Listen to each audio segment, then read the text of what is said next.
안녕하세요. 조남철 세무사 이종석 세무사입니다. 이번 시간에는 주식 증여 특례와 창업자금 특례 두 가지 특례 제도에 대해서 알아보도록 하겠습니다.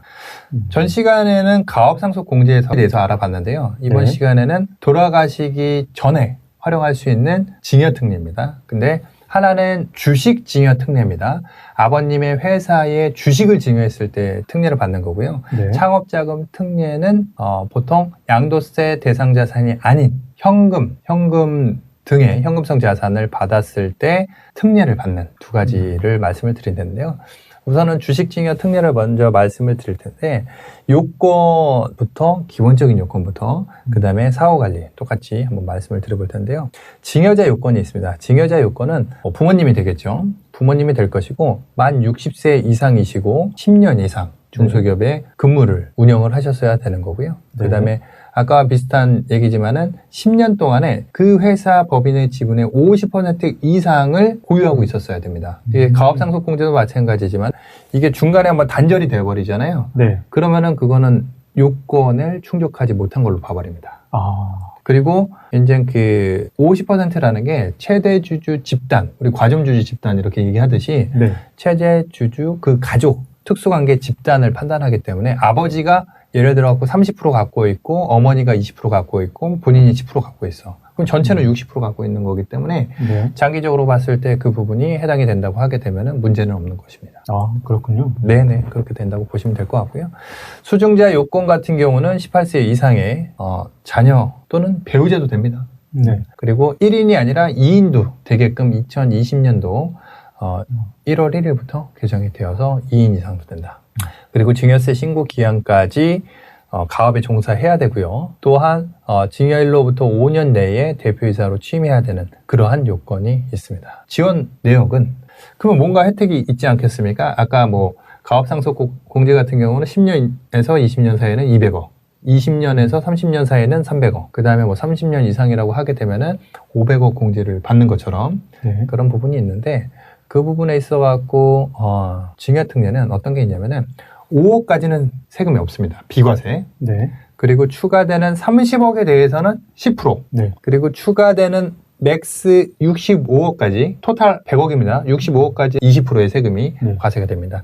우리 일반적인 상속 증여 세율 자체가 1억 넘어가면 20%, 그 다음에 1억까지는 10%, 1억에서 5억까지는 20%, 그 다음에 5억 넘어가면은 뭐 30%, 40%, 50% 이렇게 되지 않습니까? 근데 상대적으로 0%, 10%, 20%까지만 세율을 매기고, 일단은 주식을 지금 받아올 수 있다. 특히나 지금 코로나 시국이기 때문에 회사 매출도 떨어져 있고, 회사 가치가 떨어져 있는 상황에서 주식 증여를 받을 적기다라고 볼 수도 있을 것 같습니다. 회사가 저평가돼 있으니 그에 대한 주식 평가도 달라질 테니. 왜냐면 이게 주식 증여 특례를 받게 되면은 나중에 사실은 이게 안 좋은 게, 상속이 발생되면 이 주식에 대해서 지금 증여받은 재산으로 합산이 됩니다. 20년이 지나도 10년이 지나도. 근데 좋은 건 뭐냐면은 지금 주가가 예를 들어 주당 10만 원이라고 하게 되면 10만 원으로 증여받은 걸로 신고되고, 상속 재산에 포함되는 것도 10만 원으로 포함이 됩니다. 하지만 우리 회사가 전망이 좋아. 향후에는 주가가 10만 원이 아니라 20만 원, 30만 원, 뭐 50만 원 될 것 같아. 그러면은 지금 저평가되어 있을 지금 시점에 주식을 증여받는 게 좋겠죠. 그렇죠. 그런 경우에 신청을 하는 게 좋습니다. 그리고 사후관리 같은 경우는 또 이것도 과거 10년 요건이 있었는데 얘는 7년으로 줄어들었고요. 그 회사의 재산을 처분하거나 가업에 종사하지 않거나 지분을 팔거나 폐업을 한다든지 그러면은 추징이 되는데, 근데 뭐 일단은 들고 있어야지 뭐 추징 안 나가려고 하게 되면은 그런 부분이 있고요. 유의사항은 이제 그 뒤에서 말씀드릴 창업자금 증여 특례와 중복되지 않고요. 그 다음에 신고세액공제도 적용이 되지 않고 특례이다 보니까 연부연납도 해당이 안 됩니다. 연부연납이 되지 않는 부분 확인을 하셔야 되고요. 당연히 뭐 부동산 임대업 그런 거는 되지 않습니다. 개정된 사항이 아까 말씀드린 것처럼 업종 유지 자체가, 좀 업종은 우리가 지금 4차 산업혁명 시대이고 산업에 대한 패러다임 자체가 굉장히 빠르게 변화하고 있기 때문에 뭐 동종 업계 간에도 이 스펙트럼을 굉장히 넓게 해갖고 뭐 자동차 부품 제조업을 한다고 하게 되면은 뭐 엔진 파트를 하다가 뭐 휠 파트를 할 수도 있고 네. 그다음에 뭐 유리 파트를 할 수도 있다는 거죠. 네. 왜냐면은 엔진 저기 뭐 전기 자동차 나오면서 엔진 부품의 뭐 3분의 1이 다 없어졌다고 하더라고요. 그러다 보니까 이제 거기 우리 그 중학교 1학년 때 사회 시간에 배웠던 것 같은데 엔진 자동차에 부품이 25,000개 들어간다고. 네. 2,500개인가 25,000개인가요? 어쨌든 그 부분에 있어갖고 그러면은 각 파트에 맡고 있었던 중소기업 자체가 이제 흥망성쇠가 왔다 갔다 할 수 있는 거 아닙니까? 네. 그럼 그 부분에 있어갖고 업종을 트랜스퍼 한다 하더라도 인정을 해주겠다. 그리고 2인 이상이 승계를 받는 경우에는 1인이 실질적으로 징여를 받았을 때의 세금과 편차가 뭐 형평성이 벗어나면 안 되기 때문에 네. 1인이 징여받은 걸로 해서 정산을 했을 때의 세금과 비교를 한다라고 생각을 하시면 될 것 같습니다. 네.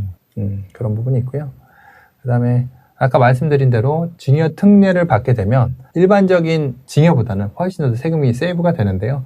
일반 징여 뭐 70억을 받는다라고 하게 되면 사실 세금이 29억 정도가 나옵니다. 하지만은 징여 특례를 적용받게 되면은 세금이 한 10억 정도밖에 안 나오기 때문에 거의 3분의 1 정도로 감소되는 걸로 알고 계시면 될 것 같습니다. 지금까지 그 주식징여 특례에 대해서 말씀을 드렸는데 어쨌든 지금은 회사 가치가 10만 원이야. 주식 가치가 세법상. 근데 얘가 20만 원, 30만 원, 이 코로나만 끝나면은 이게 폭풍 성장을 할 것 같아. 또는 호재가 있어. 또는 향후에 우리가 뭐 IPO를 할 것 같아. 네. 그러면은 이거는 주식을 빨리빨리 주면 좋은 거예요. 네. 물론 주식을 징여하고 5년 내에 뭐 상장이 된다든지 거래가 있을 때에 징여 의제 부분도 있기는 합니다. 뭐 그게 아니라고 하게 되면은 그 부분에 있어가고 자유로울 수가 있다라는 부분이고요. 또 하나가 이제 주식 징여 특례와 더불어 창업자금 징여 특례를 간단하게 설명을 드리면은요. 이 아버지 회사를 하고 있는데 아들도 똑같은 업종을 창업할 수가 있습니다. 그때 창업으로 인정받을 수도 있고요. 아니면 아들이 전혀 새로운 뭐 카페가 됐던 뭐 새로운 업종을 창업할 수도 있습니다. 그때 창업자금 특례를 받을 수 있습니다. 그러면은 5억까지 받는데 현금 5억을 받는데 세금이 없다. 제가 유튜브 영상을 보다가 깜짝 놀란 게 아니 무슨 그 세무 유튜버 이렇게 그 동영상인데 조회수가 막 100만이 넘는 거예요. 네. 아 근데 그 어떤 분이 올려놨는데 보셨어요 혹시? 아니요. 아 나 깜짝 놀라갖고 그 어그로가 이게 제목이 자극적이더라고요. 네. 자녀한테 5억을 공짜로 주는 방법. 솔깃하네요. 솔깃하죠. 그게 이거예요. 5억을 줘서 카페 창업을 하게 되면 세금이 없다. 네. 그런가요? 근데 정확한 워딩이 향후에 상속세에 합산이 되기 때문에 세금이 없는 게 아니에요. 그렇죠. 단지 뭐 좀 지금 미룰 수는 있겠죠. 그렇죠. 그런 부분이 있습니다. 저도 실제 상담을 의뢰를 받아서 진행했는데 그 어머니께서 연세가 많으신 분인데 이 토지를 수용받으면 70억 정도의 현금을 받기로 돼 있고 그 현금을 이제 자녀가 받으려고 하는데 70억이면은 현금인데 증여세가 상당하겠죠. 그러니까 지금 말씀하신 창업자금으로 이렇게 받으면 세금을 줄일 수 있다. 제가 이렇게 들었는데 이거에 대해서 맞습니다. 비슷한 케이스가 있네요. 네, 창업자금이라는 것 자체가 이제 실질적으로 뭐 카페 창업이 됐던 제조업 창업이 됐던 창업을 해야 되는 거고요. 그리고 5억까지는 또 세금이 없습니다. 이것도 아까 징여 특례 마찬가지로 5억까지는 세금이 없고 그 다음에 초과되는 이 30억까지 10% 세율을 하고요. 만약에 고용을 10명 이상 했다라고 하게 되면 50억까지 공제를 받을 수 있는 제도입니다. 다만 이제 창업자금에 대해서 이제 사용 요건이 있는데요. 이 2년 이내에 창업을 해야 되고 돈을 받고 2년 내에 창업을 해야 됩니다. 그리고 항상 실수를 하시고 많이 물어보시는 게 창업을 했어. 이미 창업을 했는데 이 제도가 있는 걸 이제 봤어. 동영상을 이제 봤어. 그래갖고 창업을 하고 돈을 받는 건 안 되냐? 나 이미 받았는데 소급해서 안 되냐? 안 됩니다. 신청을 하고 돈을 받아야 돼요. 신청을 하고 창업자금 특례를 받고서 소금 내야 되겠죠. 그렇죠. 우리가 뭐 인허가 사업이라든지 뭐 신고 그런 것처럼 허가를 받고 사업자를 내야 되잖아요. 세무서에 사업자 등록 내려가게 되면 인허가 사업 같은 경우는 허가증을 갖고 가야지 사업자 등록 내주는 거잖아요. 그 같은 개념으로 볼 수가 있을 것 같습니다. 그리고 어쨌든 지원 대상은 토지, 건물 등 양도세 이제 과세 대상은 제외한 창업자금이고요. 현금, 뭐 상장 주식 그런 부분들이 해당이 되고 자금은 2년 내에 창업을 해야 되고 자금 받고 나서 그다음에 4년 내에 그 자금을 모두 소진을 해야 됩니다. 그리고 사용 내역, 창업자금 사용 내역에 대해 갖고 증여세 납세지 관할 세무서장에게 제출을 해야 된다. 지원 내역은 간단히 말씀드렸고, 그 다음에 10년 내에 용도 외 사용, 폐업 등을 하게 되면은 추징이 됩니다. 아니 근데 10년 동안 중소기업을 돈 5억 받았다고 그 10년 동안 무조건 한다는 거는 뭐 사업자만 살려놓으면 될까요? 이것도 기한을 줄일 필요가 있을 것 같아요. 아까 말씀 우리 하지 않습니까? 미리미리 선징여해서 이게 리사이클링을 돌게끔 돈이 좀 들게끔 하면 얼마나 좋습니까? 그런 부분에 있어갖고 좀 저희가 이렇게 방송을 하면서 계도할 필요가 있습니다. 뭔가 알려드리고 납세자 입장에서는 의견을 개진하고. 그러니까 취지가 되게 좋은데 그걸 활용할 수 있게끔 문턱을 낮추는 거를 같이 고려를 해줬으면 하는 저희들의 바람이죠. 네네, 알겠습니다. 어쨌든 이번 시간에는 증여 특례 중에서 주식 증여 특례, 그 다음에 창업 자금 특례, 주식 증여 특례, 현금 증여 특례입니다. 어떻게 보면은 그 부분에 대해서 알아봤고요. 어쨌든 구체적인 요건이라든지 사후관리 검토하시고 우리 회사에 도움이 되겠다 싶으면은 적극적으로 검토해서 활용하시길 바라겠습니다. 자, 이번 시간에는 여기서 마치도록 하겠습니다. 감사합니다.